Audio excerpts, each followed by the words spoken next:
Ministry of petroleum and national गॅसच्या वतीनं 2025 साठी संरक्षण क्षमता महोत्सव सक्षम योजना जाहीर करण्यात आली आहे। या योजनेची सविस्तर माहिती हिंदुस्तान पेट्रोलियम कॉर्पोरेशन लिमिटेडचे जिल्हा नियोजन अधिकारी Prasad Sawji, all India petrol dealers असोसिएशनचे प्रवक्ते अली दारूवाला यांनी पत्रकार परिषदेत दिली।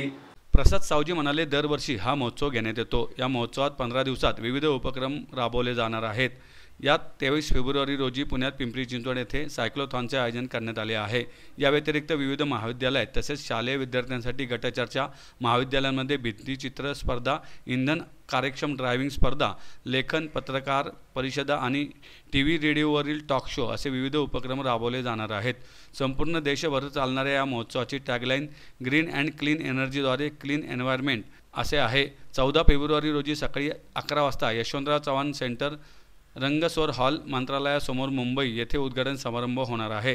पेट्रोलियम उत्पादनांच्या संवर्धनासाठी, इंधन कार्यक्षम उपकरणांना प्रोत्साहन देण्यासाठी आणि पेट्रोलियम संवर्धनासाठी धोरणे प्रस्तावित करण्यात सरकारला मदत करण्यासाठी तेल विपणन कंपन्या आघाडीवर आहेत। अली दारूवाला म्हणाले, सक्षम महोत्सव हा आपल्या देशाच्या ऊर्जा सुरक्षा, शाश्वत विकास आणि पर्यावरण संरक्षणासाठी भारत सरकारने सुरू केलेला एक महत्त्वाचा राष्ट्रीय कार्यक्रम आहे।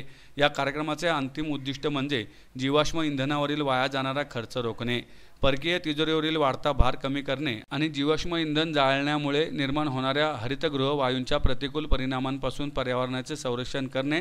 तसेच अनेक पेट्रोल पंपावर देखील आपण जनजागृतीचे संदेश देणारे फलक लावणार आहोत। तर संरक्षण क्षमता महोत्सव म्हणजे काय, तर जे आपलं इंधन आहे, जे आपण डेली यूज करतो पेट्रोल व डिझेल, त्याचा कमीत कमी वापर करून आपण पर्यावरणाला कमीत कमी हानी कशी करू शकतो व त्याचप्रमाणे परकीय तिजोरीवरचा भार कसा कमी करू शकतो याबद्दल संपूर्ण जनजागृती या ड्युरेशनमध्ये आम्ही करतो। या उपक्रमाअंतर्गत आज ज्याप्रमाणे प्रेस कॉन्फरन्स झाली त्याचप्रमाणे 14 तारखेपासून 28 तारखेपर्यंत विविध स्तरांवर याची जनजागृती करण्यात येईल। त्याचाच काही भाग म्हणून सायक्लोथॉन, वॉकेथॉन, त्याचप्रमाणे काही कॉलेजेसमध्ये, स्कूल्समध्ये डिबेट कॉम्पिटिशनसुद्धा संपूर्ण भारतभर राबवण्यात येईल। त्यासाठी पुणे येथे 23 तारखेला सायक्लोथॉन आयोजित करण्यात येणार आहे पिंपरी चिंचवड येथे। तर या पत्रकार परिषदेमार्फत माझं सर्वांना एकच विनंती राहील की हे इंधन आपण कमीत कमी इफिशियंटली वापरून पर्यावरणाला कसं कमीत कमी हानी पोहोचू शकतो व परकीय तिजोरीवरचा भार कसा कमी करू शकतो यात हा आपण सर्व पब्लिकपर्यंत पोहोचावा। HPCLची ही जी कल्पना आहे, जी संकल्पना आहे, हे CSRच्या माध्यमातून, सोशल अवेअरनेसच्या माध्यमातून सर्वसामान्य जनमानसला आम्ही तुमच्या माध्यमातून हे सांगू इच्छितो का ग्लोबल फुटप्रिंट फॉर कार्बन हे कमी करण्यासाठी HPCL हे नेहमी प्रयत्नशील असते।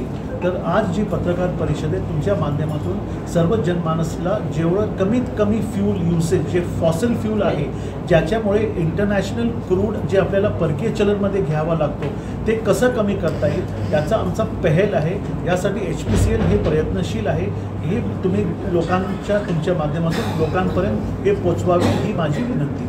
अवेअरनेस प्रोग्राम आहे, सायकलिंग मॅरेथॉन, वॉकिंग मॅरेथॉन, प्रत्येक पेट्रोल पंपावर इथं जे फ्लॅक्स लावले जाणार आहे त्यामध्ये जनमानसांना गाडी कशी वापरून त्या पेट्रोल कन्झम्पशन कसं कमी करता येईल यासाठी HPCL आणि त्याचे अधिकारी आठवडाभर लोकांपर्यंत पोहोचून त्यांना त्यांना अवेअरनेस करून त्यांना दाखवण्यात येणार आहे।